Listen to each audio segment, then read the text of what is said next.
ਵਾਹਿਗੁਰੂ ਜੀ ਕਾ ਖਾਲਸਾ ਵਾਹਿਗੁਰੂ ਜੀ ਕੀ ਫਤਿਹ। ਟੀਵੀ 84 ਦੇ ਸਾਰੇ ਦਰਸ਼ਕ ਤੇ ਸਰੋਤੇ ਜਿਹੜੇ ਇਸ ਵਕਤ ਸਾਡੇ ਨਾਲ ਨਾਰਥ ਅਮਰੀਕਾ ਦੇ ਵਿੱਚੋਂ ਜੁੜੇ ਹੋਏ ਆ ਜਾਂ ਫਿਰ ਸੋਸ਼ਲ ਮੀਡੀਆ ਦੇ ਰਾਹੀਂ ਸਾਨੂੰ ਦੁਨੀਆ ਭਰ ਦੇ ਵਿੱਚ ਦੇਖ ਰਹੇ ਆ, ਮੈਂ ਅਮਰਵੀਰ ਸਿੰਘ ਅੱਜ ਇਸ ਦ ਫਾਲਟ ਲਾਈਨਸ ਪ੍ਰੋਗਰਾਮ ਦੇ ਵਿੱਚ ਆਪ ਸਭ ਦਾ ਤਹਿ ਦਿਲੋਂ ਸਵਾਗਤ ਕਰਦਾ।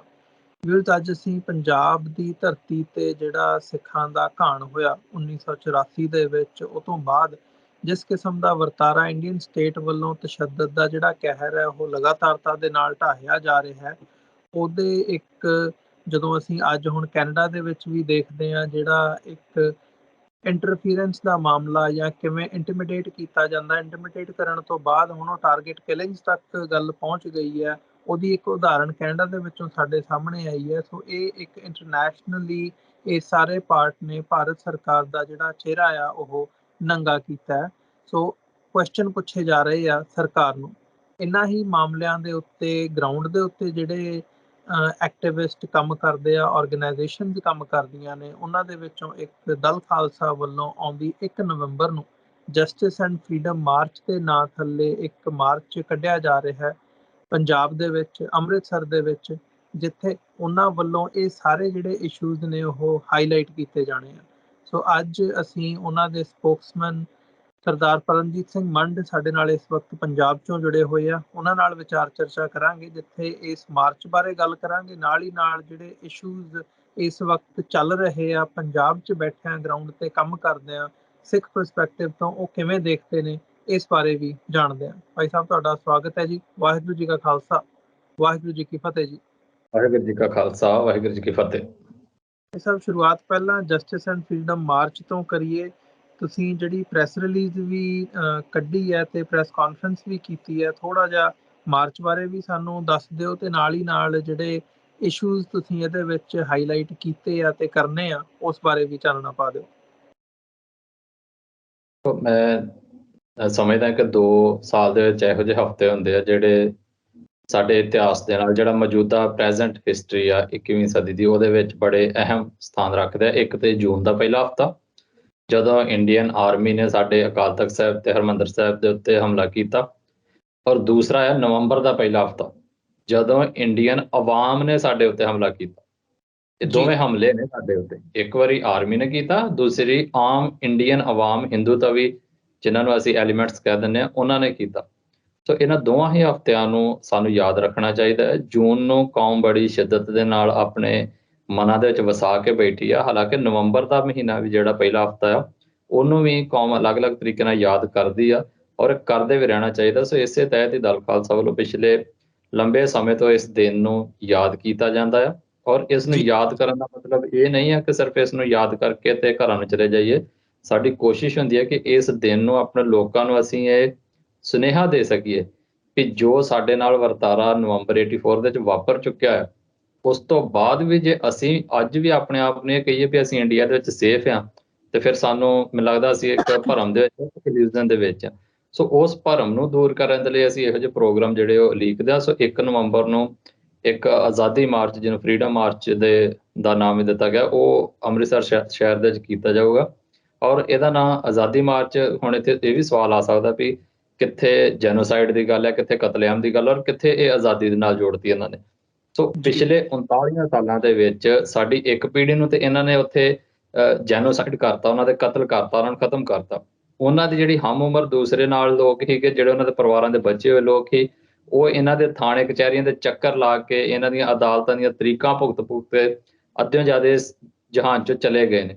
ਸੋ ਜਿਹੜੀ ਅਗਲੀ ਸਾਡੀ ਪੀੜ੍ਹੀ ਆ, ਅਸੀਂ ਹੁਣ ਇਹ ਮਹਿਸੂਸ ਕਰਦੇ ਹਾਂ ਕਿ ਅਸੀਂ ਇੰਡੀਆ ਦੀ ਕੋਰਟ ਕਚਹਿਰੀ, ਥਾਣੇ ਕਚਹਿਰੀਆਂ ਤੋਂ ਲੈ ਕੇ, ਅਦਾਲਤਾਂ ਤੋਂ ਲੈ ਕੇ UN ਦੇ ਦਰਵਾਜ਼ੇ ਤੱਕ ਖੜਕਾ ਲਏ ਨੇ, ਬਟ UN ਵੀ ਇਸ ਮਸਲੇ ਤੇ ਨਹੀਂ ਬੋਲਿਆ ਜਿਸ ਤਰੀਕੇ ਦੇ ਨਾਲ ਸਿੱਖਾਂ ਦਾ ਮੈਸੇਕਰ ਹੋਇਆ। ਹੁਣ ਜਦੋਂ ਇਹ ਸਾਰਾ ਕੁਝ ਅਸੀਂ ਵੇਖ ਚੁੱਕੇ ਹਾਂ ਵੀ ਦੁਨੀਆ ਚੁੱਪ ਆ, ਇੰਡੀਆ ਚੁੱਪ ਆ, ਕਿਸੇ ਨੇ ਵੀ ਇੰਡੀਆ ਨੂੰ ਅਕਾਊਂਟੇਬਲ ਨਹੀਂ ਠਹਿਰਾਇਆ। ਸੋ ਅਗਲੀ ਪੀੜ੍ਹੀ ਸਾਨੂੰ ਅਸੀਂ ਇਹ ਮਹਿਸੂਸ ਕਰਦੇ ਹਾਂ ਵੀ ਸਾਡੇ ਹੁਣ ਇਨਸਾਫ ਦੇ ਮਾਇਨੇ ਬਦਲ ਜਾਣੇ ਚਾਹੀਦੇ ਨੇ। 40 ਸਾਲਾਂ ਬਾਅਦ ਮਿਲਿਆ ਹੋਇਆ ਇਨਸਾਫ ਕੋਈ ਨਹੀਂ ਕਹਿਲਾਏਗਾ। ਸੋ ਸਾਡੇ ਲਈ ਹੁਣ ਇਨਸਾਫ ਦੇ ਮਾਇਨੇ ਆਜ਼ਾਦੀ ਨੇ। ਪੰਜਾਬ ਦੀ ਆਜ਼ਾਦੀ ਆ ਇੰਡੀਆ ਤੋਂ, complete independence of Punjab from India ਹੀ ਇੱਕੋ ਇੱਕ ਸੋਲਿਊਸ਼ਨ ਹੈ, ਔਰ ਇਹੀ ਇੱਕ ਇਨਸਾਫ ਹੈ। ਸੋ ਇਸੇ ਨੋਮਨਕਲੇਚਰ ਦੇ ਹੇਠ ਹੀ ਅਸੀਂ ਅੰਮ੍ਰਿਤਸਰ ਸ਼ਹਿਰ ਦੇ ਵਿੱਚ ਜਿਹੜਾ ਹੈ ਉਹ ਮਾਰਚ ਕਰਾਂਗੇ। ਜੀ, ਜਿਵੇਂ ਤੁਸੀਂ ਜ਼ਿਕਰ ਕੀਤਾ ਕਿ ਸਾਲ ਦੇ ਵਿੱਚ 2 ਮੌਕੇ ਹੁੰਦੇ ਆ ਤੇ ਤੁਹਾਡੇ ਵੱਲੋਂ ਇਹ ਜਿਹੜੇ ਉਪਰਾਲੇ ਆ ਕੀਤੇ ਜਾਂਦੇ ਆ ਮਾਰਚ ਦੇ ਰੂਪ ਦੇ ਵਿੱਚ, ਇਕੱਠਾਂ ਦੇ ਰੂਪ ਦੇ ਵਿੱਚ। ਸੋ ਪਿਛਲੇ ਸਾਲਾਂ ਦੇ ਵਿੱਚ ਤੁਸੀਂ ਗਰਾਊਂਡ ਦੇ ਉੱਤੇ ਕੰਮ ਕਰ ਰਹੇ ਹੋ। ਹੁਣ ਖਾਸ ਤੌਰ ਤੇ ਜਦੋਂ ਤੋਂ ਇੱਕ ਨੈਰੇਟਿਵ ਬਿਲਡਿੰਗ ਦਾ ਜਿਹੜਾ ਸਿੱਖਾਂ ਨੂੰ ਟਾਰਗੇਟ ਕਰਨ ਦੀ ਲਾਈਨ ਵੀ ਨਜ਼ਰ ਆ ਰਹੀ ਹੈ ਪਿਛਲੇ ਸਾਲਾਂ ਦੇ ਵਿੱਚ, ਉਹ ਡਾਇਰੈਕਟ ਜਿਹੜੀ ਟਾਰਗੇਟਡ ਕਿਲਿੰਗ ਹੈ ਉੱਥੇ ਤੱਕ ਪਹੁੰਚ ਗਈ ਹੈ। ਬਾਹਰਲੇ ਮੁਲਕਾਂ ਦੇ ਵਿੱਚ ਉਹੀ ਚੀਜ਼ਾਂ ਗਰਾਊਂਡ ਦੇ ਉੱਤੇ ਵੀ ਹੋ ਰਹੀਆਂ ਨੇ। ਅਸੀਂ ਪਿਛਲੇ ਸਾਰੇ ਸਾਲਾਂ ਦੇ ਵਿੱਚ ਦੇਖਦੇ ਹਾਂ ਜਦੋਂ ਵੀ ਕੋਈ ਉਭਾਰ ਉੱਠਦਾ ਆ, ਕਿਸੇ ਪਾਸੇ ਕੋਈ ਗੱਲ ਹੁੰਦੀ ਆ, UAPA ਸੈਡੀਸ਼ਨ ਦੇ ਕੇਸ ਲਾ ਕੇ ਅੰਦਰ ਤੱਕ ਦਿੱਤਾ ਜਾਂਦਾ ਆ, ਜ਼ਮੀਨਾਂ ਕੁਰਕ ਕੀਤੀਆਂ ਜਾਂਦੀਆਂ ਨੇ।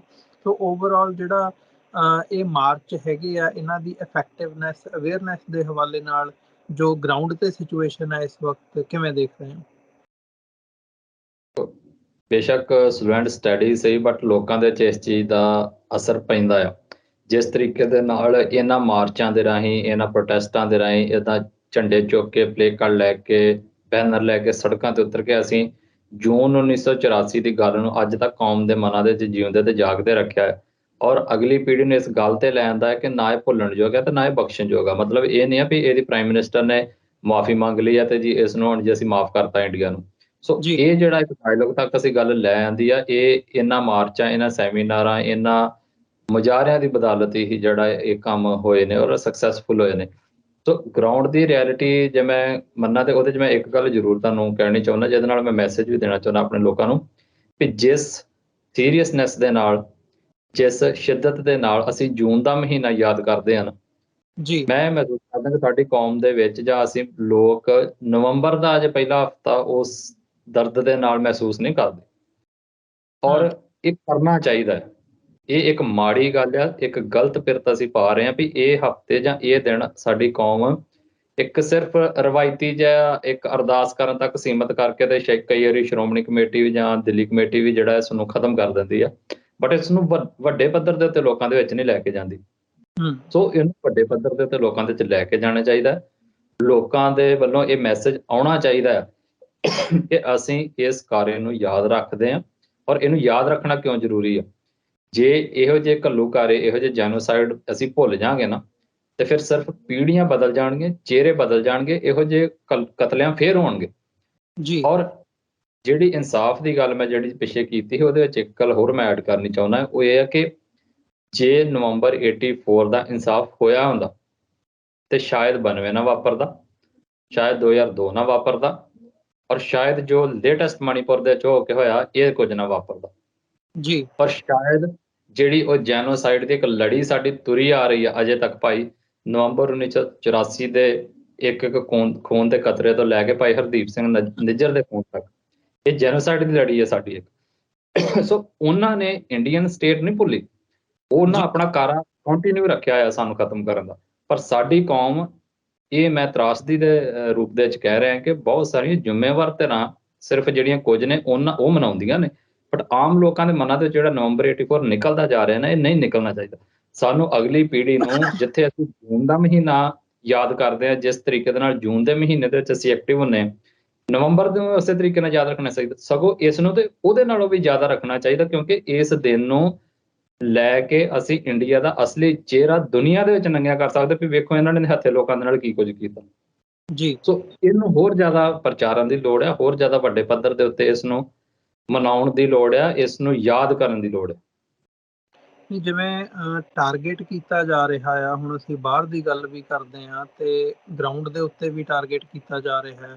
ਅਸੀਂ ਅੰਮ੍ਰਿਤਪਾਲ ਸਿੰਘ ਹੋਰਾਂ ਦੇ ਜਦੋਂ ਗ੍ਰਿਫਤਾਰੀ ਹੁੰਦੀ ਹੈ, ਜਾਂ ਉਹ ਇੱਕ ਜਿਹੜਾ ਸਾਰਾ ਇੱਕ ਮੈਨ ਹੰਟ ਚਲਾਇਆ ਗਿਆ ਪੰਜਾਬ ਭਰ ਦੇ ਵਿੱਚ, ਉਦੋਂ ਵੀ ਅਸੀਂ ਦੇਖਿਆ ਤੇ ਉਹ ਤੋਂ ਬਾਅਦ ਵੀ ਹੁਣ ਅਸੀਂ ਇਹ ਦੇਖ ਰਹੇ ਹਾਂ। ਸੋ ਜਿਹੜਾ ਸਟੇਟ ਦਾ ਵਰਤਾਰਾ ਉਹ ਵੱਧ ਤੋਂ ਬਦਤਰ ਹੋਇਆ। ਸੋ ਅੱਜ ਗਰਾਊਂਡ ਦੇ ਉੱਤੇ ਤੁਸੀਂ ਬੈਠਿਆਂ ਜਦੋਂ ਕੰਮ ਕਰਦੇ ਹੋ, ਤੁਹਾਨੂੰ ਮਤਲਬ ਦਿੱਕਤਾਂ ਵੀ ਹੁੰਦੀਆਂ ਨੇ ਉਸ ਦੇ ਮੱਦੇਨਜ਼ਰ, ਪਰ ਓਵਰਆਲ ਜਿਹੜੀ ਸਿਚੁਏਸ਼ਨ ਹੈ ਉਹ ਮਤਲਬ ਜਿੱਥੇ ਅਵੇਅਰਨੈਸ ਦਾ ਪਾਰਟ ਹੈ ਤੇ ਅਵੇਅਰਨੈਸ ਹੋ ਰਹੀ ਹੈ, ਉਸ ਹਵਾਲੇ ਨਾਲ ਕਿਵੇਂ ਦੇਖ ਰਹੇ ਹੋ ਕਿ ਉਹ ਲੋਕਾਂ ਨੂੰ ਡਿਸਕਰੇਜ ਕਰਨ ਦੇ ਮੰਤਵ ਦੇ ਨਾਲ ਜਿਹੜੀ ਇੱਕ ਡਿਸਕਰੇਜਮੈਂਟ ਦਿੱਤੀ ਜਾ ਰਹੀ ਹੈ ਜਾਂ ਇੱਕ ਡਰ ਤੇ ਭੈ ਦਿੱਤਾ ਜਾ ਰਿਹਾ ਹੈ, ਉਹ ਕਿੰਨਾ ਕੁ ਕੰਮ ਕਰ ਰਿਹਾ? ਦੇਖੋ, ਇੱਕ ਜਦੋਂ ਪੂਰੀ ਸਟੇਟ ਆਪਣੀ ਮਸ਼ੀਨਰੀ ਨੂੰ ਝੋਕਦੀ ਹੈ ਤਾਂ ਕਿਤੇ ਨਾ ਕਿਤੇ ਥੋੜਾ ਬਹੁਤਾ ਅਸਰ ਤੇ ਪਾਉਂਦੀ ਹੈ, ਬਟ ਉਸ ਦੇ ਬਰਾਬਰ ਤੇ ਜਿਹੜਾ ਸਿੱਖ ਜਥੇਬੰਦੀਆਂ ਵੱਲੋਂ ਇਹਨਾਂ ਦਿਨਾਂ ਨੂੰ ਇਹੋ ਜਿਹੇ ਘੱਲੂਘਾਰਿਆਂ ਨੂੰ, ਇਹੋ ਜਿਹੇ ਕਤਲੇਆਮਾਂ ਨੂੰ ਯਾਦ ਕਰਨ ਦੇ ਜਿਹੜੇ ਸਮਾਗਮ ਪ੍ਰੋਗਰਾਮ ਕੀਤੇ ਗਏ ਨੇ, ਉਹਨੇ ਅਵੇਅਰਨੈਸ ਵੀ ਲਿਆਂਦੀ ਔਰ ਲੋਕਾਂ ਦੇ ਮਨਾਂ 'ਚੋਂ ਡਰ ਵੀ ਕੱਢਿਆ। ਮੈਂ ਤੁਹਾਨੂੰ ਇੱਕ ਐਗਜ਼ਾਮਪਲ ਦਿੰਦਾ, ਜਦੋਂ ਸਾਡੇ ਦੱਸਦੇ ਨੇ ਵੱਡੇ ਬਜ਼ੁਰਗ ਜਿਹੜੇ ਨੇ, ਉਹ ਦੱਸਦੇ ਨੇ ਵੀ ਜਦੋਂ ਇੱਕ ਵਾਰੀ ਮੂਵਮੈਂਟ ਇਹਨਾਂ ਨੇ ਕ੍ਰਸ਼ ਕੀਤੀ 95-92 ਦੇ ਵਿੱਚ, ਇੱਕ ਦੌਰ ਉਹ ਵੀ ਆਇਆ ਜਦੋਂ ਇਹਨਾਂ ਨੇ ਖਾਲਿਸਤਾਨ ਦਾ ਨਾਮ ਲੈਣ ਦੇ ਉੱਤੇ ਵੀ ਸੈਡੀਸ਼ਨ ਦਰਜ ਕਰਨੇ ਸ਼ੁਰੂ ਕਰਤੇ, ਦੇਸ਼ ਧਰੋਹੀ ਦੇ ਪਰਚੇ ਹੋਏ ਨੇ ਔਰ ਝੱਲੇ ਨੇ ਇਹਨਾਂ ਨੇ, ਸਾਡੇ ਲੀਡਰਾਂ ਨੇ, ਪੁਰਾਣਿਆਂ ਨੇ, ਸਾਡੇ ਜਿਹੜੇ ਪੁਰਾਣੇ ਬਜ਼ੁਰਗ ਨੇ। ਸੋ ਉਹਨਾਂ ਨੇ ਉਹਨਾਂ ਪਰਚਿਆਂ ਤੋਂ ਡਰਨ ਦੀ ਬਜਾਏ ਉਹਨਾਂ ਖਾਲਿਸਤਾਨ ਦਾ ਨਾਰਾ ਲਗਾਤਾਰ ਲਾਉਂਦੇ ਰਹੇ ਔਰ ਉਹਨਾਂ ਨੇ ਇੰਨੀ ਵਾਰੀ ਲਾਇਆ ਕਿ ਅੱਜ ਉਸ ਖਾਲਿਸਤਾਨ ਦੇ ਨਾਰੇ ਦੇ ਉੱਤੇ ਸੈਡੀਸ਼ਨ ਨਹੀਂ ਪੈਂਦੀ। ਸੋ ਇਹ ਚੀਜ਼ਾਂ ਨੇ, ਸਟੇਟ ਚਾਹੁੰਦੀ ਆ ਵੀ ਤੁਸੀਂ ਇਹਨਾਂ ਚੀਜ਼ਾਂ ਨੂੰ ਭੁੱਲ ਜਾਓ, ਪਰ ਔਰ ਇੱਥੇ ਡਰ ਵੀ ਪਾਉਣ ਦੀ ਕੋਸ਼ਿਸ਼ ਕਰਦੇ ਵੀ ਤੁਸੀਂ ਇਹ ਰਾਹ ਛੱਡ ਦਿਓ, ਪਰ ਇਹ ਚੀਜ਼ਾਂ ਜਿਵੇਂ ਸਟੇਟ ਨੇ ਆਪਣਾ ਰਾਹ ਨਹੀਂ ਨਾ ਛੱਡਿਆ, ਸਾਨੂੰ ਵੀ ਆਪਣਾ ਰਾਹ ਛੱਡਣਾ ਨਹੀਂ ਚਾਹੀਦਾ। ਖਾਸ ਤੌਰ ਤੇ ਸਾਡੀ ਅਗਲੀ ਪੀੜ੍ਹੀ ਨੇ ਹੁਣ ਮੰਨ ਲੈਣਾ ਚਾਹੀਦਾ, ਪਿਛਲੇ ਬਜ਼ੁਰਗਾਂ ਦੇ ਮੋਢਿਆਂ ਤੋਂ ਜ਼ਿੰਮੇਵਾਰੀ ਹੁਣ ਅਗਲੀ ਪੀੜ੍ਹੀ ਦੇ ਮੋਢਿਆਂ ਤੇ ਆਉਣ ਵਾਲੀ ਆ। ਇਹ ਹੁਣ ਸਾਡੇ ਤੁਹਾਡੇ ਦੇ ਉੱਤੇ ਨਿਰਭਰ ਕਰੇਗਾ ਕਿ ਅਸੀਂ ਆਪਣੇ ਆਪ ਨੂੰ ਇਤਿਹਾਸ ਦੇ ਵਿੱਚ ਕਿਸ ਜਗ੍ਹਾ ਤੇ ਖਿਲਾਰਨਾ, ਅਸੀਂ ਆਪਣੇ ਆਪ ਨੂੰ ਗੁਰੂ ਦੀ ਕਚਹਿਰੀ ਦੇ ਵਿੱਚ ਕਿਸ ਜਗ੍ਹਾ ਤੇ ਖਿਲਾਰਨਾ, ਬੇਮੁਖ ਵਾਲਿਆਂ ਦੀ ਕਿ ਚੜ੍ਹਦੀ ਕਲਾ ਦੇ ਵਿੱਚ ਜਿਹੜਾ ਵਾ ਗੁਰੂ ਦੀ ਹਜ਼ੂਰੀ ਦੇ ਵਿੱਚ ਵਿਚਰਨ ਵਾਲਿਆਂ ਦੀ। ਸੋ ਦੋਵੇਂ ਤਰ੍ਹਾਂ ਦੇ ਲੋਕ ਹਮੇਸ਼ਾ ਦੋ ਤਰ੍ਹਾਂ ਦੇ ਲੋਕ ਵਿਚਰਦੇ ਰਹਿੰਦੇ ਹੁੰਦੇ ਆ। ਇੱਕ ਉਹ ਹੋਣਗੇ ਜਿਹੜੇ ਪੰਥ ਦੀ, ਪੰਜਾਬ ਦੀ ਗੱਲ ਕਰਨਗੇ, ਦੂਜੇ ਹੋਣਗੇ ਜਿਹੜੇ ਛਲਾਵਾ ਦੇਣਗੇ ਬਟ ਗੱਲ ਨਹੀਂ ਕਰਨਗੇ। ਆ ਹੁਣ ਦਾ ਵੀ ਤੁਸੀਂ ਵੇਖ ਲਓ ਜਿਸ ਤਰੀਕੇ ਨਾਲ ਪੰਜਾਬ ਦੀ ਪੋਲਿਟਿਕਸ ਚੱਲਦੀ ਪਈ ਆ, ਮਤਲਬ 1 ਨਵੰਬਰ ਦਾ ਦਿਨ ਸਾਡੇ ਲਈ ਦੋ ਕਾਰਨ ਅਹਿਮ ਆ। ਇੱਕ ਤੇ ਇਹ ਦਿਨ ਪੰਜਾਬ ਡੇ ਆ, ਔਰ ਪੰਜਾਬ ਡੇ ਮਤਲਬ ਕੋਈ ਪੋਜ਼ਿਟਿਵ ਸੈਂਸ 'ਚ ਨਹੀਂ ਮੈਂ ਕਹਿ ਰਿਹਾ ਵੀ ਉਹ ਦਿਨ ਜਿੱਦਣ ਪੰਜਾਬ ਦੇ ਹੱਕ ਖੋਏ ਗਏ, ਪੰਜਾਬ ਦਾ ਪੰਜਾਬੀ ਬੋਲਦੇ ਇਲਾਕੇ ਖੋਲੇ, ਪਾਣੀ ਖੋਹ ਲਿਆ, ਰਾਜਧਾਨੀ ਖੋਲੀ, ਸੋ ਇਹ ਸਾਰਾ ਕੁਝ ਖੋਹ ਲਿਆ ਸਾਡਾ ਇਹਨਾਂ ਨੇ ਫਿਰ ਵੀ। ਸੋ ਉਹਦੇ ਬਾਅਦ 66 ਦੇ ਵਿੱਚ ਇਹ ਖੋਇਆ, 84 ਦੇ ਵਿੱਚ ਸਾਡਾ 1 ਨਵੰਬਰ ਨੂੰ ਹੀ ਕਤਲੇਆਮ ਸ਼ੁਰੂ ਕਰਤਾ ਔਰ ਇਹ ਦੋਵਾਂ ਦਿਨ ਇੱਕੋ ਦਿਨ ਇਕੱਠੇ ਹੋ ਕੇ ਮਤਲਬ ਵਧੀਕੀ ਕੀਤੀ ਹੋਰ ਜ਼ਿਆਦਾ ਸਾਡੇ ਨਾਲ, ਹੋਰ ਜ਼ਿਆਦਾ ਸਾਡੇ ਉੱਤੇ ਭਾਜੀ ਚੜੀ। ਔਰ ਉਸ ਤਰੀਕ ਨੂੰ ਪੰਜਾਬ ਦੀ ਪੋਲਿਟਿਕਸ ਵੇਖੋ ਹੁਣ ਕਿਵੇਂ ਨਜਿੱਠਦੀ ਪਈ, ਜਿਹੜੀ ਮੇਨ ਸਟ੍ਰੀਮ ਪੋਲਿਟਿਕਸ ਆ, ਕਿ ਇੱਕ ਇੰਨੇ ਸੀਰੀਅਸ ਇਸ਼ੂ ਨੂੰ, ਪਾਣੀਆਂ ਦੇ ਇਸ਼ੂ ਨੂੰ ਭਗਵੰਤ ਮਾਨ ਇੱਕ ਸਟੇਜ ਤੇ ਇੱਕ ਡਰਾਮੇ ਦੀ ਤਰ੍ਹਾਂ ਖੇਡ ਰਿਹਾ। ਸੋ ਲੋਕਾਂ ਨੇ ਇਹ ਡਿਸਾਈਡ ਕਰਨਾ ਹੈ ਹੁਣ ਵੀ ਜਿਹੜੇ ਇਹੋ ਜਿਹੇ ਸੀਰੀਅਸ ਇਸ਼ੂਜ਼ ਨੇ ਉਹਨਾਂ ਦੇ ਉੱਤੇ ਜਿਹੜੇ ਇਹ ਗੈਰ ਸੰਜੀਦਾ ਲੋਕ ਨੇ, ਜਿਹੜੇ ਨਾਨ ਸੀਰੀਅਸ ਲੋਕ ਨੇ ਭਗਵੰਤ ਮਾਨ ਵਰਗੇ, ਤੁਸੀਂ ਉਹਨਾਂ ਦੀਆਂ ਗੱਲਾਂ ਦੇ ਮਗਰ ਸੀਰੀਅਸ ਹੋ ਕੇ ਲੱਗਣਾ ਕਿ ਉਹਨਾਂ ਲੋਕਾਂ ਵੱਲ ਵੇਖਣਾ ਹੈ ਜਿਹੜੇ ਇਹੋ ਜਿਹੇ ਸੀਰੀਅਸ ਇਸ਼ੂਜ਼ ਨੂੰ ਸੀਰੀਅਸਲੀ ਐਡਰੈਸ ਕਰਦੇ ਨੇ।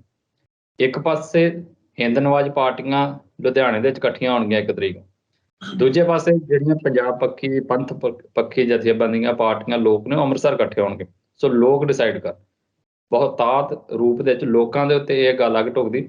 ਜਦੋਂ ਮੈਂ ਫਿਰ ਉਸੋ ਗੱਲ ਕਹਿ ਰਿਹਾ ਵੀ ਜਿਸ ਤਰੀਕੇ ਦੇ ਨਾਲ ਅਸੀਂ ਜੂਨ ਨੂੰ ਯਾਦ ਕਰਦੇ ਹਾਂ, ਹੁਣ ਨਵੰਬਰ ਨੂੰ ਉਸ ਤਰੀਕੇ ਨਾਲ ਯਾਦ ਕਰਦੇ ਹਾਂ ਕਿ ਨਹੀਂ ਕਰਦੇ, ਲੋਕਾਂ ਦੇ ਉੱਤੇ।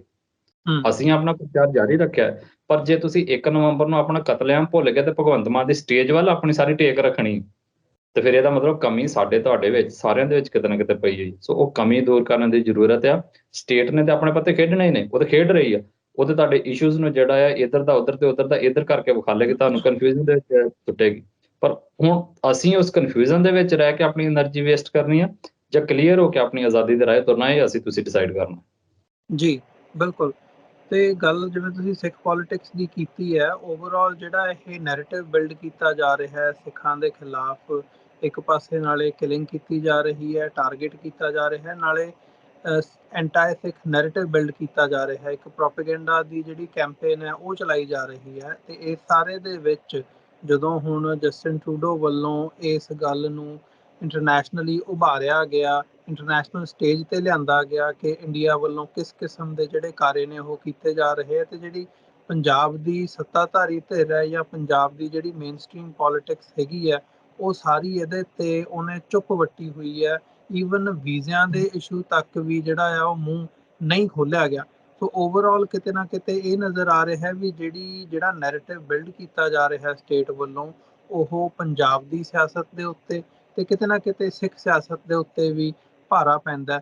ਕਿਵੇਂ ਦੇਖਦੇ ਹੋ?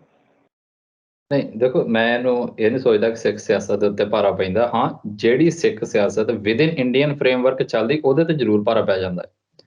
ਬਟ ਜਿਹੜੀ ਪੋਲਿਟਿਕਸ ਸਾਡੇ ਵਾਲੀ ਹੈ, ਜਿਹੜੀ ਮੇਨ ਸਟ੍ਰੀਮ ਪੋਲਿਟਿਕਸ ਤੋਂ ਬਾਹਰ ਹੀ ਹੈ, ਜਿਹੜੀ ਸੈਪਰੇਟਿਸਟ ਮੂਵਮੈਂਟ ਦੇ ਵਾਲੀ ਹੈ, ਜਿਹੜੀ ਖਾਲਿਸਤਾਨ ਦੀ ਮੂਵਮੈਂਟ ਵਾਲੀ ਆ, ਉਹਦੇ ਉੱਤੇ ਇਹ ਚੀਜ਼ਾਂ ਨਹੀਂ ਭਾਰੀਆਂ ਪੈਂਦੀਆਂ। ਪਰ ਦੂਜੇ ਪਾਸੇ ਇਹਦਾ ਇਹ ਵੀ ਇੱਕ ਰਿਐਲਿਟੀ ਆ ਵੀ ਇਹ ਕੋਈ ਨਵੀਂ ਗੱਲ ਨਹੀਂ ਵਾਪਰੀ ਵੀ ਜਿਹੜੀਆਂ ਮੇਨ ਸਟ੍ਰੀਮ ਪਾਰਟੀਆਂ ਨੇ ਉਹ ਹਿੰਦੂਤਵੀ ਫੋਰਸਿਸ ਦੇ ਹੱਥਾਂ ਦੇ ਵਿੱਚ ਖੇਡਦੀਆਂ ਹਨ, ਪੁਰਾਣੀਆਂ ਵੀ ਐਵੇਂ ਖੇਡੀਆਂ ਨੇ।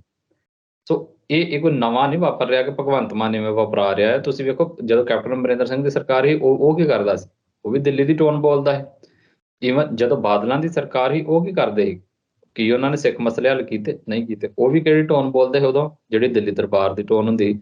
ਸੋ ਜੀ ਜਿੰਨੀਆਂ ਵੀ ਮੇਨਸਟ੍ਰੀਮ ਪਾਰਟੀਆਂ ਨੇ, ਇਹਨਾਂ ਤੋਂ ਇਹ ਆਸ ਕਰਨੀ ਕਿ ਇਹ ਕਦੀ ਵੀ ਕੇਂਦਰ ਦੇ ਖਿਲਾਫ ਜਾਂ ਇੰਡੀਆ ਦੇ ਖਿਲਾਫ ਖੜ ਜਾਣਗੀਆਂ ਕਿਸੇ ਮਸਲੇ ਦੇ ਉੱਤੇ ਜਾ ਕੇ, ਇਹ ਸਾਡਾ ਇੱਕ ਵਹਿਮ ਹੈ, ਇੱਕ ਭਰਮ ਹੈ। ਇਹ ਉਦੋਂ ਖੜਨਗੇ ਜਦੋਂ ਇਹ ਪਾਵਰ 'ਚ ਨਹੀਂ ਹੈਗੇ।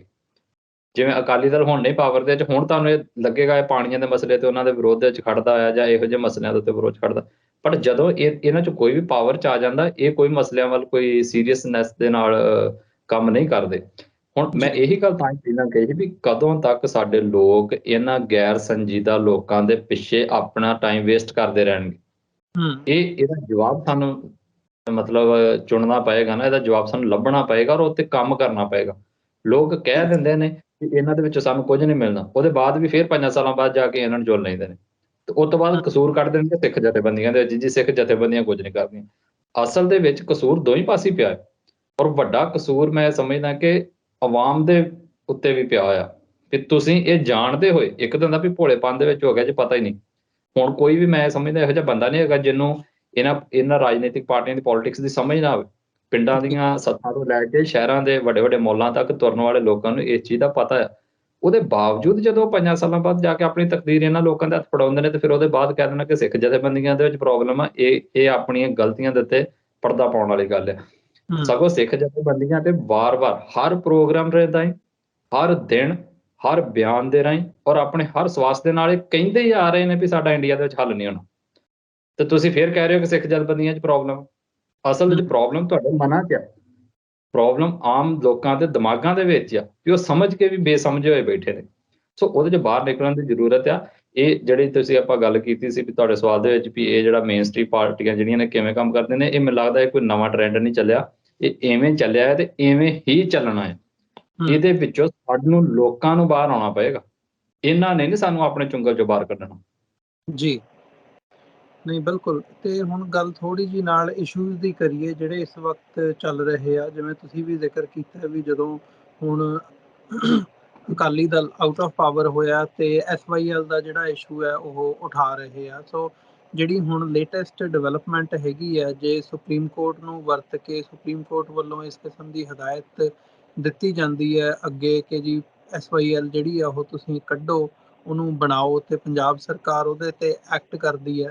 ਸੋ ਓਵਰਆਲ ਇਸ ਇਸ਼ੂ ਨੂੰ ਲੈ ਕੇ ਤੁਸੀਂ ਕਿਵੇਂ ਦੇਖ ਰਹੇ ਹੋ? ਕਿਉਂਕਿ ਇੱਕ ਮੀਟਿੰਗ ਵੀ ਕੀਤੀ ਗਈ ਹੈ ਚੰਡੀਗੜ੍ਹ ਦੇ ਵਿੱਚ ਜਿਹਦੇ 'ਚ ਜਿਹੜੀਆਂ ਸਾਰੀਆਂ ਧਿਰਾਂ ਨੇ ਉਹਨਾਂ ਨੂੰ ਸੱਦਾ ਦਿੱਤਾ ਗਿਆ ਸੀ ਤੇ ਉਹਨਾਂ ਦਾ ਵੀ ਇਸ ਦੇ ਉੱਤੇ ਉਹ ਹੈਗਾ ਆ। ਸੋ ਓਵਰਆਲ ਸਿਚੁਏਸ਼ਨ ਕੀ ਨਜ਼ਰ ਆ ਰਹੀ ਹੈ? ਜੇ ਤੁਸੀਂ ਮੈਨੂੰ ਕੱਲਾ SYL ਨੂੰ ਲੈ ਕੇ ਪੁੱਛੋ ਤੇ ਮੇਰੀ ਜਿੰਨੀ ਕੁ ਸਮਝ ਆ ਉਹਦੇ ਮੁਤਾਬਕ ਮੈਨੂੰ ਇਹ ਲੱਗਦਾ ਵੀ ਕੇਂਦਰ ਇਹ ਪੰਗਾ ਨਹੀਂ ਲਏਗੀ ਕਿ SYL ਨੂੰ ਹਕੀਕਤ ਦੇ ਵਿੱਚ ਪੁੱਟਿਆ ਜਾਵੇ। ਜੀ ਕੋਰਟ ਵੱਲੋਂ ਆਰਡਰ ਤੇ ਪਹਿਲਾਂ ਵੀ ਹੋ ਚੁੱਕੇ ਨੇ, ਇਹ ਕੋਈ ਨਵੇਂ ਨਹੀਂ ਹੋਣੇ ਸੁਪਰੀਮ ਕੋਰਟ ਵੱਲੋਂ। ਬਟ ਧੱਕੇ ਦੇ ਨਾਲ ਜਦੋਂ ਉਹ ਖੁਦਾਈ ਕਰਨਗੇ ਨਾ ਆ ਕੇ ਤੇ ਉਹ ਇਹਨਾਂ ਸੌਖਾ ਨਹੀਂ ਰਹੇਗਾ। ਖਾਸ ਤੌਰ ਤੇ ਇਹ ਹੁਣ ਕਿਉਂਕਿ ਇਹਦੇ ਵਿੱਚ ਕੱਲਾ ਇਹ ਨਹੀਂ ਹੋਣਾ ਵੀ ਇਹਨੂੰ ਸਿੱਖ ਜਥੇਬੰਦੀਆਂ ਡੱਕਣਗੇ। ਹੁਣ ਅਕਾਲੀ ਦਲ ਦੀ ਵੀ ਮਜਬੂਰੀ ਬਣ ਜਾਏਗੀ ਇਹਨੂੰ ਡੱਕਣ, ਕਾਂਗਰਸ ਦੀ ਮਜਬੂਰੀ ਬਣ ਜਾਏਗੀ। ਜੀ ਔਰ ਕੇਂਦਰ ਇੰਨਾ ਕੁ ਤੇ ਸਿਆਣਾ ਇਸ ਟਾਈਮ ਹੈਗਾ ਹੀ ਆ। ਹਾਂ ਇੱਕ ਚੀਜ਼ ਨੂੰ ਜੇ ਉਹ ਬਿਲਕੁਲ ਨਜ਼ਰ ਅੰਦਾਜ਼ ਕਰਦੇ ਉਹ ਇਹ ਕਿ ਜੇ ਉਹ ਮੰਨੇ ਕਿ ਮੈਂ ਜਿਵੇਂ ਕਸ਼ਮੀਰ ਦੇ ਵਿੱਚ ਅੱਗਾਂ ਲਾਈਆਂ ਨੇ, ਮਨੀਪੁਰ 'ਚ ਜਿੱਦਾਂ ਅੱਗਾਂ ਲਾਈਆਂ ਨੇ ਵੀ ਉੱਦਾਂ ਪੰਜਾਬ 'ਚ ਵੀ ਲਾਉਣੀਆਂ ਨੇ, ਫਿਰ ਉਹ ਧੱਕੇ ਨਾਲ ਵੀ ਪੁੱਟਣਗੇ। ਪਰ ਜੇ ਉਹਨਾਂ ਨੇ ਇਹ ਮੁਸੀਬਤ ਨਾ ਸਹੇੜਨੀ ਹੋਈ ਫਿਰ ਉਹ ਧੱਕੇ ਨਾਲ ਨਹੀਂ SYL ਪੁੱਟਣਗੇ। ਔਰ ਵੈਸੇ ਵੀ ਸਾਨੂੰ ਹੁਣ ਇਹ ਗੱਲ ਸਮਝ ਲੈਣੀ ਚਾਹੀਦੀ SYL ਇੱਕ ਮਤਲਬ ਦਫਨ ਹੋ ਚੁੱਕਿਆ ਮੁੱਦਾ ਆ। ਅਸਲ ਦੇ ਵਿੱਚ ਮੁੱਦਾ SYL ਨਹੀਂ ਆ। ਅਸਲ ਦੇ ਵਿੱਚ ਤੇ ਜਿਹੜਾ ਬਾਕੀ ਨਹਿਰਾਂ ਦੇ ਰਾਹੀਂ 55% ਤੋਂ ਵੱਧ ਨਾਨ ਰਾਈਪੇਰੀਅਨ ਸਟੇਟਸ ਨੂੰ ਪਾਣੀ ਜਾ ਰਿਹਾ ਉਹਨੂੰ ਡੱਕਣ ਦਾ ਹੈ। ਔਰ ਕੇਂਦਰ ਨੂੰ ਇਹ ਗੱਲ ਪਤਾ ਆ ਵੀ ਇਹ ਜਿੰਨੀਆਂ ਮੇਨ ਸਟ੍ਰੀਮ ਪਾਰਟੀਆਂ ਨੇ ਇਹਨਾਂ ਨੇ ਉਹਦੇ ਤੇ ਜ਼ਬਾਨ ਨਹੀਂ ਖੋਲਣੀ। ਇਹਨਾਂ ਦੇ ਸੰਗ ਤੋਂ ਉੱਪਰ ਉਹ ਗੱਲ ਆਉਂਦੀ ਨਹੀਂ। ਔਰ ਉਹਨਾਂ ਨੇ SYL ਇੱਕ ਇਹਨਾਂ ਨੂੰ ਖੇਡਣ ਦੇ ਲਈ ਚੁੰਚਣਾ ਦਿੱਤਾ ਆ। ਇਹ ਜਦੋਂ ਉਹਨਾਂ ਦਾ ਕਿ ਸੁੱਟ ਦਿੰਦੇ ਨੇ ਨਿਆਣਿਆਂ ਨੂੰ, ਇਹ ਫੜ ਕੇ ਵਜਾਉਣ ਲੱਗ ਪੈਂਦੇ ਨੇ ਔਰ ਆਪਣਾ ਟਾਈਮ ਟਪਾ ਲੈਂਦੇ ਨੇ। ਔਰ ਲੋਕਾਂ ਨੂੰ ਇਹ ਬੇਵਕੂਫ ਬਣਾਉਣ ਦੇ ਵਿੱਚ ਕਾਮਯਾਬ ਹੋ ਜਾਂਦੇ ਨੇ ਜਦੋਂ ਕਹਿ ਦਿੰਦੇ ਅਸੀਂ ਪਾਣੀਆਂ ਦੇ ਰਾਖੇ। ਜੇ ਕੋਈ SYL ਨਹਿਰ ਨੂੰ ਡੱਕਣਾ ਪਾਣੀਆਂ ਦੇ ਰਾਖੇ ਹੋਣਾ ਨੀਗਾ। ਪਾਣੀਆਂ ਦੇ ਰਾਖੇ ਜੇ ਅਖਵਾਉਣਾ ਹੈ ਤੇ ਬਾਕੀ ਨਹਿਰਾਂ ਦੇ ਰਾਹੀਂ ਜਾ ਰਹੇ ਪਾਣੀ ਨੂੰ ਡੱਕਣਾ ਹੈ ਤੇ ਉਹਦੀ ਰਾਇਲਟੀ ਲੈਣਾ। ਔਰ ਪੰਜਾਬ ਦੇ ਪਾਣੀਆਂ ਦੇ ਉੱਤੇ ਆਪਣਾ ਹੱਕ ਲੈਣਾ ਹੈ। ਜੇ ਸਾਡੇ ਕੋਲ ਵਾਧੂ ਪਾਣੀ ਹੋਵੇਗਾ ਵੀ ਤੇ ਉਹ ਵੀ ਕੇਂਦਰ ਨਹੀਂ ਤੈਅ ਕਰੇਗੀ ਵੀ ਉਹਨੇ ਕਿਹਨੂੰ ਦੇਣਾ ਤੇ ਕਿਹਨੂੰ ਨਹੀਂ ਦੇਣਾ, ਇਹ ਅਸੀਂ ਤੈਅ ਕਰਾਂਗੇ। ਅਸਲ ਦੇ ਵਿੱਚ ਲੜਾਈ ਤੇ ਇਹ ਆ ਪਰ ਇਸ ਟਰੈਕ ਦੇ ਉੱਤੇ ਇਹਨਾਂ 'ਚੋਂ ਕੋਈ ਵੀ ਪਾਰਟੀ ਨਹੀਂ ਆਉਂਦੀ। ਤੁਸੀਂ ਕਿਸੇ ਇੱਕ ਵੀ ਆਗੂ ਦਾ ਮੈਨੂੰ ਬਿਆਨ ਦੇ ਦਿਓ ਜਿਹਦਾ ਇਸ ਟਰੈਕ ਦੇ ਉੱਤੇ ਇਸ ਲਾਈਨ ਨੂੰ ਲੈ ਕੇ ਬਿਆਨ ਆਇਆ ਹੋਵੇ ਜਾਂ ਕਿਹਾ ਹੋਵੇ ਕਿ ਅਸੀਂ ਇਸ ਲਾਈਨ ਤੇ ਸੰਘਰਸ਼ ਕਰਾਂਗੇ, ਕੋਈ ਵੀ ਨਹੀਂ ਆਉਂਦਾ। ਨਹੀਂ, ਬਿਲਕੁਲ ਇਹ ਗੱਲ ਜ਼ਰੂਰ ਹੈਗੀ ਦੇਖਣ ਵਾਲੀ, ਪਰ ਜਿਹੜੀ ਜਿਵੇਂ ਤੁਸੀਂ ਜ਼ਿਕਰ ਕੀਤਾ ਆ ਵੀ ਪੰਜਾਬ ਦੇ ਹਾਲਾਤ ਜੇ ਉਹਨਾਂ ਨੇ ਇਸ ਗੱਲ ਵੱਲ ਲੈ ਕੇ ਜਾਣੇ ਆ ਕਿ ਅਸੀਂ ਵਿਗਾੜਨੇ ਆ ਮਣੀਪੁਰ ਵਾਂਗ ਜਾਂ ਅਦਰਵਾਈਜ਼ ਜਦੋਂ ਅਸੀਂ ਦੇਖਦੇ ਹਾਂ ਤੇ ਉਹਦੇ ਵਿੱਚੋਂ ਇਹ ਵੀ ਇੱਕ ਲਾਈਨ ਆ ਰਹੀ ਹੈ ਕਿ ਉਹ ਇਸ ਗੱਲ ਨੂੰ ਵੀ ਅੱਗੇ ਤੋਰ ਸਕਦੇ ਆ ਤਾਂ ਜੋ ਉਹਦੇ ਚੋਂ ਮੈਜੋਰਿਟੀ ਕਮਿਊਨਿਟੀ ਦੀਆਂ ਵੋਟਸ ਹਾਸਲ ਕੀਤੀਆਂ ਜਾ ਸਕਣ ਤੇ ਉਹਦੇ ਵਿੱਚੋਂ ਫਿਰ ਇਵੈਂਚੁਅਲੀ ਜਿਹੜੀਆਂ 2024 ਦੀਆਂ ਚੋਣਾਂ ਨੇ ਉਹ ਕੱਢੀਆਂ ਜਾ ਸਕਣ। ਜੇ ਗੱਲ ਉਸ ਲਾਈਨ ਵੱਲ ਨੂੰ ਜਾਂਦੀ ਹੈ ਜਾਂ ਕੀ ਤੁਸੀਂ ਸਮਝਦੇ ਹੋ ਕਿ ਗੱਲ ਉਧਰ ਨੂੰ ਜਾ ਸਕਦੀ ਹੈ? ਮੋਦੀ ਸਰਕਾਰ ਦਾ ਉਹ ਇੱਕ ਮੋਟਿਵ ਹੈਗਾ? ਉਹ ਬੜੇ ਘੱਟ ਚਾਂਸਿਸ ਨੇ। ਮੈਂ ਇਹ ਗੱਲ ਪਹਿਲਾਂ ਵੀ ਕਹੀ ਵੀ ਮੈਂ ਇਹ ਤਾਂ ਨਹੀਂ ਕਹਿੰਦਾ ਕਿ ਬਿਲਕੁਲ ਇੰਚ ਕੋਈ ਚਾਂਸ ਨਹੀਂ ਹੈਗਾ ਇਸ ਤਰੀਕੇ ਦਾ, ਬਟ ਬੜੇ ਲਿਮਟਡ ਜੇ ਬੜੇ ਘੱਟ ਚਾਂਸ ਨੇ। ਇੰਡੀਆ ਇੰਨਾ ਕੁ ਸਿਆਣਾ ਹੈਗਾ, ਉਹ ਇੱਕ ਟਾਈਮ ਦੇ ਉੱਤੇ ਦੋ ਬਾਰਡਰ ਸਟੇਟਾਂ ਦੇ ਵਿੱਚ ਹਾਲਾਤ ਨਹੀਂ ਵਿਗਾੜੇਗਾ ਆਪਣੇ, ਵੀ ਉਧਰ ਕਸ਼ਮੀਰ 'ਚ ਵੀ ਵਿਗੜੇ ਹੋਣ ਤੇ ਨਾਲ ਉਹ ਪੰਜਾਬ ਨਾਲ ਪੰਗਾ ਲੈ ਕੇ ਬਹਿ ਜੇ। ਉਹ ਇੰਨਾ ਕੁ ਸਿਆਣਾ ਹੈਗਾ। ਉਹ ਹਮੇਸ਼ਾ ਤੁਸੀਂ ਦੇਖੋ ਜਦੋਂ ਉਹਨਾਂ ਨੇ ਸਾਡੀ ਮੂਵਮੈਂਟ ਕਾਊਂਟਰ ਕੀਤੀ ਉਦੋਂ ਉਹਨਾਂ ਨੇ ਅਜੇ ਕਸ਼ਮੀਰ ਵਾਲੇ ਨੂੰ ਉਸ ਤਰੀਕੇ ਨਾਲ ਕਾਊਂਟਰ ਨਹੀਂ ਕੀਤਾ। ਜਦੋਂ ਸਾਡੀ ਦੱਬ ਲਈ ਫਿਰ ਉਹਨਾਂ ਨੇ ਕਸ਼ਮੀਰ ਵਾਲੇ ਵੀ ਬਾਅਦ 'ਚ ਦੱਬ ਲਏ। ਸੋ ਇਹ ਮਤਲਬ ਇਹਦੀ ਸਿਆਣਪ ਵੀ ਮੈਂ ਕਹਿ ਸਕਦਾ ਔਰ ਇਹਦੀ ਚਲਾਕੀ ਵੀ ਕਹਿ ਸਕਦਾ। ਸੋ ਮੈਨੂੰ ਇਹਦੇ ਚਾਂਸਿਸ ਬਹੁਤ ਘੱਟ ਲੱਗਦੇ ਨੇ ਕਿ ਉਹ SYL ਨਹਿਰ ਨੂੰ ਟੱਕ ਲਾਏਗਾ। ਪਰ ਫਿਰ ਮੈਂ ਕਹਿ ਰਿਹਾ ਸੁਚੇਤ ਰਹਿਣਾ ਵੀ ਜ਼ਰੂਰੀ ਹੈ, ਬਟ ਇਹਦੇ ਚਾਂਸਿਸ ਬਹੁਤ ਥੋੜ੍ਹੇ ਨੇ। ਪਰ ਫਿਰ ਗੱਲ ਇਹ ਆ ਵੀ ਤੁਸੀਂ ਕੀ ਅਸੀਂ ਇਹਨਾਂ ਚਾਂਸਿਸ ਦੇ ਉੱਤੇ ਲੈ ਕੇ ਆਪਣੀ ਰਾਜਨੀਤੀ ਅਗਲੀ ਘੜਨੀ ਕਿ ਰਿਐਲਿਟੀ ਦੇ ਉੱਤੇ ਘੜਨੀ? ਰਿਐਲਿਟੀ ਹੈ ਕਿ ਪਾਣੀ ਲੁੱਟਿਆ ਜਾ ਰਿਹਾ ਹੈ, ਲੰਬੇ ਸਮੇਂ ਤੋਂ ਲੁੱਟਿਆ ਜਾ ਰਿਹਾ ਹੈ। ਕਨਫਿਊਜ਼ਨ ਇਹ ਹੈ ਕਿ ਅਸੀਂ ਲੁੱਟਾਂਗੇ ਜੀ, ਮਤਲਬ ਲੁੱਟੇ ਹੋਏ ਨੇ ਇਹ ਕਹਿ ਰਹੇ ਨੇ ਵੀ ਲੁੱਟ ਸਕਦੇ ਨੇ। ਸੋ ਇਹ ਭਰਮ ਪਾਇਆ ਜਾ ਰਿਹਾ ਨਾ ਵੀ ਲੁੱਟ ਸਕਦੇ ਨੇ, ਜਦੋਂ ਸ਼ਬਦ ਵਰਤਦੇ ਨੇ ਤੇ ਇਹਦਾ ਮਤਲਬ ਅਸੀਂ ਮੰਨ ਲੈਂਦੇ ਹਾਂ ਵੀ ਸ਼ਾਇਦ ਹੁਣ ਨਹੀਂ ਲੁੱਟਿਆ ਜਾ ਰਿਹਾ। ਇਸ ਭਰਮ ਚੋਂ ਬਾਹਰ ਨਿਕਲਣ ਦੀ ਜ਼ਰੂਰਤ ਹੈ। ਹੁਣ ਵੀ ਲੁੱਟਿਆ ਜਾ ਰਿਹਾ, ਇਹਨੂੰ ਡੱਕਣ ਦੇ ਲਈ ਅੱਗੇ ਸਟੈਪ ਪੁੱਟਣੇ ਚਾਹੀਦੇ ਨੇ। ਤੇ ਜਿਹੜੇ ਸਟੈਪ ਦੀ ਤੁਸੀਂ ਗੱਲ ਕਰਦੇ ਹੋ, ਮਤਲਬ ਇਹ ਜਦੋਂ ਅਸੀਂ ਵਿਦਿਨ ਲਾਅ ਦੇਖਦੇ ਹਾਂ ਤੇ ਪਹਿਲਾਂ 20 ਕੇਸ ਪਾਏ ਗਏ ਨੇ, 80s ਦੇ ਵਿੱਚ ਵੀ ਇੱਕ ਕੇਸ ਦਾ ਜ਼ਿਕਰ ਹੁੰਦਾ ਹੈ ਹੁਣ ਵੀ, ਮਤਲਬ ਪਰ ਜਦੋਂ ਸੁਪਰੀਮ ਕੋਰਟ ਵੱਲੋਂ ਕੋਈ ਉਸ ਕਿਸਮ ਦੀ ਉਹਦੇ 'ਤੇ ਕਾਰਵਾਈ ਨਹੀਂ ਕੀਤੀ ਜਾਂਦੀ ਜਾਂ ਇੱਕ ਜਿਹੜਾ ਪੱਖਪਾਤੀ ਰਵੱਈਆ ਉਹ ਦਿਖਾਇਆ ਜਾਂਦਾ ਹੈ ਤੇ ਫਿਰ ਮਤਲਬ ਤੁਸੀਂ ਕਿਸ ਤਰੀਕੇ ਦੇ ਨਾਲ ਜਾਂ ਕਿਸ ਲਾਅ ਦੇ ਅਧੀਨ ਜਾਂ ਕਿਸ ਵਿਧੀ ਦੇ ਨਾਲ ਅਗਾਂਹ ਵੱਧ ਕੇ ਇਸ ਮਸਲੇ ਦਾ ਹੱਲ ਕੱਢ ਸਕਦੇ ਹਾਂ? ਇਹ ਇੱਕ ਵੱਡਾ ਸਵਾਲ ਹੈ। ਬਿਲਕੁਲ, ਬਾਏ ਲਾਅ ਤੇ ਬਹੁਤ ਸਾਰੀਆਂ ਇਹੋ ਜਿਹੀਆਂ ਇਸ ਟਾਈਮ ਕੰਪਲੈਕਸਿਟੀਜ਼ ਪੰਜਾਬ ਪਾ ਚੁੱਕਿਆ ਹੈ ਸਾਰੀਆਂ ਸਰਕਾਰਾਂ ਦੁਆਰਾ, ਕਾਂਗਰਸ ਤੋਂ ਲੈ ਕੇ ਅਕਾਲੀਆਂ ਤੋਂ ਲੈ ਕੇ ਤੇ ਹੁਣ ਆਪ ਵਾਲੇ ਵੀ ਇਹ ਵੀ ਰੋਲ ਦੇਣਗੇ ਕੇਸ ਨੂੰ। ਇਹਨਾਂ ਤੋਂ ਬਹੁਤੀ ਆਸ ਹੈ ਨਹੀਂ। ਹਾਲਾਂਕਿ ਇਹਨਾਂ ਤੱਕ ਆਉਂਦਾ ਦਾ ਕੇਸ ਆਲਰੇਡੀ ਰੁਲ ਚੁੱਕਿਆ ਹੈ ਬਾਏ ਲਾਅ। ਜੇ ਇਹਨਾਂ ਦੇ ਹੱਥ ਕੁਝ ਹੈ ਜਾਂ ਕੁਝ ਤੇ ਜਿਹੜਾ ਇੱਕ ਇਹਨਾਂ ਨੇ 2004 ਦੇ ਵਿੱਚ ਪੰਜਾਬ ਐਗਰੀਮੈਂਟ ਟਰਮੀਨੇਸ਼ਨ ਐਕਟ ਪਾਇਆ ਸੀਗਾ, ਸਮਝੌਤੇ ਕਾਨੂੰਨ ਹਨਾ, ਉਹਦੀ ਜਿਹੜੀ ਕਲੌਜ਼ ਆ ਜਿਹਨੂੰ ਬਾਦਲ ਸਰਕਾਰ ਨੇ ਵੀ ਕਿਹਾ ਵੀ ਅਸੀਂ ਹਟਾਵਾਂਗੇ, ਜਿਹਦੇ ਵਿੱਚ ਕੈਪਟਨ ਅਮਰਿੰਦਰ ਸਿੰਘ ਨੇ ਲਿਖਤਾ ਹੈ ਵੀ ਜਿਹੜੇ ਪਾਣੀ ਜਾ ਰਹੇ ਨੇ ਉਹ ਜਾਂਦੇ ਰਹਿਣਗੇ। ਜੇ ਇਹ ਵਿਧਾਨ ਸਭਾ ਦੇ ਵਿੱਚ ਮਤਾ ਪਾ ਕੇ ਉਹਨੂੰ ਰੱਦ ਕਰ ਦੇਣ ਪਹਿਲਾਂ, ਸੋ ਇਹ ਪਹਿਲੀ ਚੀਜ਼ ਹੋਣੀ ਚਾਹੀਦੀ ਹੈ ਉਹ ਰੱਦ ਕਰਨ ਵੀ ਜਿਹੜੇ ਜਾ ਰਹੇ ਅਸੀਂ ਉਹ ਵੀ ਨਹੀਂ ਜਾਣ ਦੇਣੇ। ਪਰ ਉਹਦੇ ਵਿੱਚ ਇੱਕ ਕੰਪਲੈਕਸ ਸਿਚੁਏਸ਼ਨ ਇਹ ਹੈਗੀ ਆ ਵੀ ਉਹ ਗਵਰਨਰ ਵੱਲੋਂ ਸਾਈਨ ਹੋ ਕੇ ਤੇ ਚਲਾ ਗਿਆ ਆ, ਪਰ ਸ਼ਾਇਦ ਪ੍ਰੈਜ਼ੀਡੈਂਟ ਨੇ ਅਜੇ ਤੱਕ ਸਾਈਨ ਨਹੀਂ ਕੀਤਾ, ਜਿਹਦੇ ਕਾਰਨ ਉਹ ਐਕਟ ਨਹੀਂ ਬਣਿਆ, ਉਹ ਅਧੂਰਾ ਐਕਟ ਆ।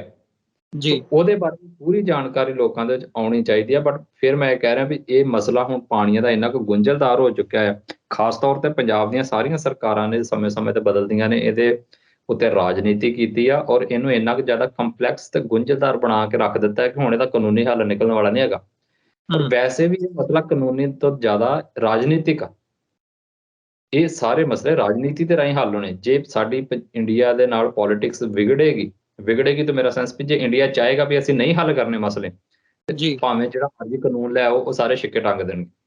ਪਹਿਲਾਂ ਵੀ ਤਾਂ ਉਹਨਾਂ ਰਾਈਪੇਰੀਅਨ ਲਾਅਸ ਨੂੰ ਛਿੱਕੇ ਟੰਗ ਕੇ ਪਾਣੀ ਖੋਏ ਨੇ ਨਾ, ਤੇ ਇਹ ਕੋਈ ਨਵੀਂ ਗੱਲ ਤਾਂ ਨਹੀਂ ਹੋਏਗੀ ਵੀ ਜੇ ਕੱਲ ਨੂੰ ਤੁਸੀਂ ਕਹੋ ਵੀ ਇੱਕ ਹੋਰ ਉਹਨਾਂ ਨੇ ਕਾਨੂੰਨ ਜਿਹੜੀ ਉਹ ਵਾਇਲੇਟ ਕਰਤਾ। ਬਟ ਜੇ ਉਹਨਾਂ ਦੀ ਨੀਅਤ ਸਾਫ਼ ਹੋਏਗੀ, ਜੇ ਉਹ ਚੰਗੀ ਤਰ੍ਹਾਂ ਰਾਜਨੀਤੀ ਕਰਨਗੇ, ਫਿਰ ਇਹ ਸਾਰੇ ਕਾਨੂੰਨਾਂ ਦੇ ਉੱਤੇ ਅਮਲ ਵੀ ਹੋ ਜਾਏਗਾ। ਫਿਰ ਪਹਿਲਾਂ ਲੁੱਟੇ ਗਏ ਪਾਣੀਆਂ ਦੇ ਉੱਤੇ ਜਿਹੜਾ ਆ ਉਹ ਬੈਕ ਸਟੈਪ ਵੀ ਕਰ ਜਾਣਗੇ ਔਰ ਸਹੀ ਵੀ ਹੋ ਜਾਏਗਾ। ਸੋ ਪ੍ਰੋਬਲਮ ਇਹ ਕਾਨੂੰਨ ਦੇ ਨਾਲ ਪੋਲੀਟੀਕਲੀ ਵੀ ਬਹੁਤ ਸਾਰੇ ਇਹਦੇ 'ਚ ਕੰਮ ਕਰਦੇ ਨੇ ਜਿਹੜੇ ਪਹਿਲੂ ਨੇ, ਔਰ ਪ੍ਰੋਬਲਮ ਫਿਰ ਉੱਥੇ ਆ ਕੇ ਖੜੀ ਹੈ ਵੀ ਜਿਹੜੀਆਂ ਮੇਨ ਸਟ੍ਰੀਮ ਪੋਲੀਟਿਕਸ ਪਾਰਟੀਆਂ ਨੇ ਉਹ ਇਹਦੇ ਤੇ ਰਾਜਨੀਤੀ ਕਰਦੀਆਂ ਨੇ, ਬਟ ਪੁੱਠੀ ਕਰਦੀਆਂ ਨੇ। ਅਸਲੀ ਪ੍ਰੈਸ਼ਰ ਪਾਉਣ ਵਾਲੀਆਂ ਦਿੱਲੀ ਤੇ ਨਹੀਂ ਕਰਦੀਆਂ। ਸੋ ਉਹਨਾਂ ਨੂੰ ਉਹ ਪੋਲਿਟਿਕਸ ਕਰਨ ਦੇ ਲਈ ਲੋਕਾਂ ਨੂੰ ਮਜਬੂਰ ਕਰਨਾ ਪਊਗਾ, ਲੋਕਾਂ ਵੱਲੋਂ ਪ੍ਰੈਸ਼ਰ ਪਾਉਣਾ ਪਊਗਾ ਵੀ ਜੇ ਗੱਲ ਕਰਨੀ ਆ ਤੇ ਜਾ ਰਹੇ ਪਾਣੀਆਂ ਨੂੰ ਡੱਕਣ ਦੀ ਕਰੋ, ਜਿਹੜਾ ਜਾ ਹੀ ਨਹੀਂ ਰਿਹਾ ਉਹਨੂੰ ਡੱਕਣ ਦੀ ਤੁਸੀਂ ਕੀ ਗੱਲ ਕਰ ਰਹੇ ਹੋ। ਹੂੰ ਪ੍ਰੈਸ਼ਰਾਈਜ਼ ਕਰਨਾ ਪਏਗਾ ਸਾਰੀਆਂ ਚੀਜ਼ਾਂ ਨੂੰ। ਮੂਵਮੈਂਟ ਦਾ ਮਤਲਬ ਹੀ ਦੂਜੇ ਪੰਜਾਬੀ ਦੇ ਸ਼ਬਦਾਂ ਦੇ ਜਿਹੋ ਜਿਹਾ ਵੀ ਦੂਸਰੀ ਗਰੁੱਪ ਦੇ ਉੱਤੇ ਆਪਣਾ ਪ੍ਰੈਸ਼ਰ ਪਾਉਣਾ, ਵੀ ਉਹਨੂੰ ਮਜਬੂਰ ਕਰਨਾ ਇਸ ਚੀਜ਼ ਲਈ ਵੀ ਉਹ ਤੁਹਾਡੇ ਮਸਲੇ ਹੱਲ ਕਰੇ। ਉਹ ਕਿਵੇਂ ਪੈਂਦਾ ਹੈ? ਜੇ ਰਾਜਨੀਤੀ ਦੇ ਰਾਹੀਂ ਪੈਂਦਾ ਰਾਜਨੀਤੀ ਤੇ ਪਾਲੋ, ਜੇ ਕੋਈ ਹੋਰ ਰਸਤੇ ਦੇ ਰਾਹੀਂ ਪੈਂਦਾ ਹੋਰ ਰਸਤੇ ਪਾਲੋ, ਜਿਹੜਾ ਵੀ ਕੋਈ ਰਸਤਾ ਚੁਣੇ ਉਹਨੂੰ ਉਹ ਮੁਬਾਰਕ ਹੈ। ਨਹੀਂ ਬਿਲਕੁਲ। ਸੋ ਜਾਂਦੇ ਮੈਂ ਤੁਹਾਡਾ ਇਵੈਂਚੁਅਲੀ ਜਾਂ ਅਖੀਰਲਾ ਸਵਾਲ ਇਹੀ ਚਾਹੂੰਗਾ ਕਿ ਤੁਸੀਂ ਜਿਹੜਾ ਐਫਰਟ ਕਰ ਰਹੇ ਹੋ, ਮਾਰਚ ਵੀ ਹੁਣ ਤੁਸੀਂ ਉਹ ਕਰ ਰਹੇ ਹੋ, ਸੁਨੇਹਾ ਦੇ ਰਹੇ ਹੋ ਕਿ ਅਸੀਂ ਇਸ ਤਰੀਕੇ ਦੇ ਨਾਲ ਜੇ ਡੀਲ ਕਰੀਏ ਜਾਂ ਇਸ ਤਰੀਕੇ ਦੇ ਨਾਲ ਅੱਗੇ ਵਧੀਏ ਤਾਂ ਅਸੀਂ ਜਿਹੜੀ ਆਪਣਾ ਜਿਹੜਾ ਕੇਸ ਹੈ ਉਹ ਬਿਹਤਰ ਤਰੀਕੇ ਨਾਲ ਬਿਲਡ ਕਰ ਸਕਦੇ ਹਾਂ ਤੇ ਉਹਦੇ ਵਿੱਚੋਂ ਕੁਝ ਹਾਸਲ ਕਰ ਸਕਦੇ ਹਾਂ। ਸੋ ਇਸ ਵਕਤ ਕੀ ਤੁਹਾਨੂੰ ਲੱਗਦਾ ਕਿ ਉਹਦੇ ਲਈ ਹੋਰ ਉੱਦਮ ਕਰਨ ਦੀ ਜਾਂ ਕਿਸ ਤਰੀਕੇ ਨਾਲ ਅੱਗੇ ਵਧਣ ਦੀ ਲੋੜ ਹੈ? ਕਿਉਂਕਿ ਜਦੋਂ ਵੀ ਕੋਈ ਗੱਲ ਕੋਈ ਪੰਜਾਬ ਦੇ ਲੈਵਲ ਦੇ ਉੱਤੇ ਕੋਈ ਉੱਠਦੀ ਹੈ ਉਹਨੂੰ ਧੱਕੇ ਦੇ ਨਾਲ ਦਬਾ ਦਿੱਤਾ ਜਾਂਦਾ ਆ, ਕ੍ਰਸ਼ ਕਰ ਦਿੱਤਾ ਜਾਂਦਾ। ਇਹ ਅਸੀਂ ਲਗਾਤਾਰਤਾ ਦੇ ਨਾਲ ਦੇਖ ਰਹੇ ਹਾਂ। ਉਹ ਕ੍ਰਸ਼ ਨਾ ਹੋਵੇ ਜਾਂ ਹੋਰ ਕੀ ਇਫੈਕਟਿਵ ਤਰੀਕਾ ਅਪਣਾਇਆ ਜਾਵੇ ਇਸ ਬਾਬਤ? ਦੇਖੋ, 100 ਹੱਥ ਰੱਸਾ ਸਿਰੇ ਤੇ ਗੰਢ। ਜਿਸ ਬੁਰੇ ਹਾਲਾਤ ਇਸ ਟਾਈਮ ਜਿੰਨੇ ਪੰਜਾਬ ਦੇ ਇਸ਼ੂਜ਼ ਦੇ ਹੋ ਚੁੱਕੇ ਨੇ, ਖਾਸ ਤੌਰ ਤੇ ਪਾਣੀਆਂ ਦੇ ਮਸਲੇ ਦੇ, ਹੁਣ ਇਸ ਗੱਲ ਨੂੰ ਕੋਈ ਤਸਲੀਮ ਕਰੇ ਕੋਈ ਮੰਨੇ ਨਾ ਮੰਨੇ, ਬਟ ਸੱਚਾਈ ਇਹੋ ਹੀ ਆ ਕਿ ਜਦੋਂ ਤੱਕ ਪੰਜਾਬ ਇੰਡੀਆ ਦਾ ਗੁਲਾਮ ਆ, ਪੰਜਾਬ ਇੰਡੀਆ ਦੀ ਕਲੋਨੀ ਹੈ, ਜਦੋਂ ਅਸੀਂ ਕਲੋਨੀ ਕਹਿੰਦੇ ਹੁਣ ਉਹਦੀ ਪਰਫੈਕਟ ਐਗਜ਼ਾਮਪਲ ਹੈ ਪੰਜਾਬ ਦੇ ਪਾਣੀਆਂ ਦਾ ਮਸਲਾ। ਵੀ ਪਾਣੀ ਤੁਹਾਡਾ, ਉਹਨੂੰ ਕਿੱਦਾਂ ਵਰਤਣਾ, ਕਿੰਨੇ ਵਰਤਣਾ, ਕਿਵੇਂ ਵਰਤਣਾ, ਉਹਦੇ ਤੇ ਕੀ ਬਣਾਉਣਾ, ਕਦੋਂ ਛੱਡਣਾ ਕਦੋਂ ਨਹੀਂ ਛੱਡਣਾ, ਉਹ ਕੇਂਦਰ ਡਿਸਾਈਡ ਕਰਦਾ। ਕਲੋਨੀ ਹੋਰ ਕੀ ਹੁੰਦੀ? ਰਿਸੋਰਸਿਸ ਤੁਹਾਡੇ ਆਉਣ, ਉਹਨੂੰ ਇਸਤੇਮਾਲ ਕੋਈ ਹੋਰ ਕਰੇ। ਬ੍ਰਿਟਿਸ਼ਰਸ ਕਿੱਥੇ ਨੀਲ ਦੀ ਖੇਤੀ ਕਰਨੀ ਕਿੱਥੇ ਨਹੀਂ ਕਰਨੀ ਇਹ ਅੰਗਰੇਜ਼ ਤੈਅ ਕਰਦੇ ਹਨ। ਤਾਂ ਹੀ ਅਸੀਂ ਕਹਿੰਦੇ ਨਾ ਵੀ ਇਹ ਅੰਗਰੇਜ਼ਾਂ ਦੀ ਕਲੋਨੀ। ਹੁਣ ਕੀ ਹੁੰਦਾ ਸਾਡੇ, ਅਸੀਂ ਕਿਹੜੀ ਫਸਲ ਬੀਜਣੀ, ਕਿੰਨਾ ਪਾਣੀ ਸਾਨੂੰ ਮਿਲਣਾ ਕਿੰਨਾ ਨਹੀਂ ਮਿਲਣਾ, ਕੌਣ ਤੈਅ ਕਰਦਾ? ਕੇਂਦਰ ਤੈਅ ਕਰਦਾ। ਇਹਦਾ ਮਤਲਬ ਉਹ ਅੱਜ ਵੀ ਪੰਜਾਬ ਨੂੰ as a colony he treat ਕਰਦਾ ਹੈ। ਸੋ ਇਹੀ ਅਸੀਂ ਆਪਣੇ ਲੋਕਾਂ ਨੂੰ ਸਮਝਾਉਣਾ ਚਾਹੁੰਦੇ ਹਾਂ ਵੀ ਇਹ ਪੰਜਾਬ ਨੂੰ ਐਜ਼ ਏ ਕਲੋਨੀ ਟਰੀਟ ਕਰਦੇ ਨੇ। ਔਰ ਜਦੋਂ ਤੱਕ ਪੰਜਾਬ ਇੰਡੀਆ ਦੀ ਕਲੋਨੀ ਰਹੇਗਾ ਇਹਦੇ ਰਿਸੋਰਸਿਸ ਲੁੱਟੇ ਜਾਂਦੇ ਰਹਿਣਗੇ। ਜੇ ਆਪਣੇ ਰਿਸੋਰਸਿਸ ਬਚਾਉਣੇ ਆ ਤੇ ਆਜ਼ਾਦੀ ਦੇ ਰਾਹ ਤੁਰਨਾ ਪਏਗਾ।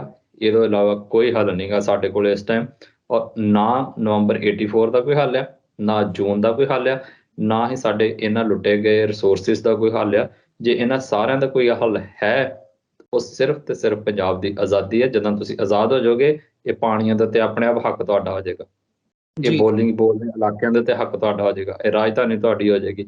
ਇੱਥੇ ਤੁਸੀਂ ਕਿਹੜੀ ਭਾਸ਼ਾ ਦੇ ਵਿੱਚ ਕਿਹੜਾ ਸਿਲੇਬਸ ਪੜਾਉਣਾ, ਸਾਰੇ ਮਸਲੇ ਹੱਲ ਹੋਣਗੇ ਸਿਰਫ ਤੇ ਸਿਰਫ ਇੱਕ ਚੀਜ਼ ਚੋਂ, ਪੰਜਾਬ ਦੀ ਆਜ਼ਾਦੀ ਚੋਂ। ਤੇ ਉਹਦੇ ਵੱਲ ਲੋਕਾਂ ਨੂੰ ਤੁਰਨਾ ਚਾਹੀਦਾ। ਜੀ ਬਿਲਕੁਲ। ਸੋ ਇਹਨਾਂ ਹੀ ਸ਼ਬਦਾਂ ਦੇ ਨਾਲ ਤੁਹਾਡਾ ਬਹੁਤ ਬਹੁਤ ਧੰਨਵਾਦ। ਤੁਸੀਂ ਸਮਾਂ ਕੱਢਿਆ, ਵਿਚਾਰਾਂ ਦੀ ਸਾਂਝ ਸਾਡੇ ਨਾਲ ਪਾਈ ਹੈ। ਵਾਹਿਗੁਰੂ ਜੀ ਕਾ ਖਾਲਸਾ, ਵਾਹਿਗੁਰੂ ਜੀ ਕੀ ਫਤਿਹ। ਖਾਲਸਾ, ਵਾਹਿਗੁਰੂ ਜੀ ਕੀ ਫਤਿਹ।